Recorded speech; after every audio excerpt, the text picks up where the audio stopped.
shu yerni nimasidan boshlanadi? Yerni sotib oldik. Ana endi ruxsatnoma olish kerak. Ruxsatnoma oladigan jarayonimizda ruxsatnomaga zayavka tashlayapmiz, zayavka отказ. Zayavka tashlayapmiz, zayavka отказ. Toki haligi manziliga borib assalomu alaykum bo'lmagungacha. Uni keyin qattan, yo'q, bu to'g'ri gapni gapirishimiz kerak. Bu primoy ertangi xarajatimizga ta'sir qilyapti. Bitta domni misol uchun 500 ming dollarga ko'tarayotgan bo'lsak, kimgadir 50 ming, kimgadir 100 ming, kimgadir 20 ming bo'lib, u o'sha joyga minib qolyapti. To'g'ri tushunish kerak. Hatto bir-birimizni ochiq oydin gaplashaylik, buni hal qilish kerak, buni yechish kerak. Nimaga? Mana bu o'tirgan odam kompyuterda o'tiribdi. Men zayavka tashladim. Отказ bosdi. Javob bersin, nimaga отказ bosdi? Javob berish kerak, shuni javobgarlikka tortish chorasini ko'rish kerak. Zayavka tashaldimi?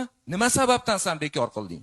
Nimaga sen 5 marta отказ qilgandan keyin 6-safarga nimaga sen adobrit qilding? O'sha zayavka-ku. O'sha korxona. Keyin kadastr to'g'risida hozir gapirishdi. Kadastr. Nima uchun kadastr? Biz zayavka tashlaganimizdan keyin mana yer sotib oldik, zayavka tashladik, zayavkani shakllantirib, kadastr hujjat yig'indisini qilib, arxitekturaga chiqarib yuboradi. Shu jarayonda ham kadastr juda katta muammo qilyapti. Mana o'zimda korxonalarimda 10 martalab qaytib kelgan zayavka bor. 10 martalab qaytib kelgan zayavkalar bor. O'sha zayavkalarni qaytargan odamlarga qandaydir jazo chorasi qo'llash kerak. Nima sababdan sen to'g'ri sotib olgan yeriga qurilish ruxsatnoma olmoqchi, nimaga sen uni отказ bosyapsan?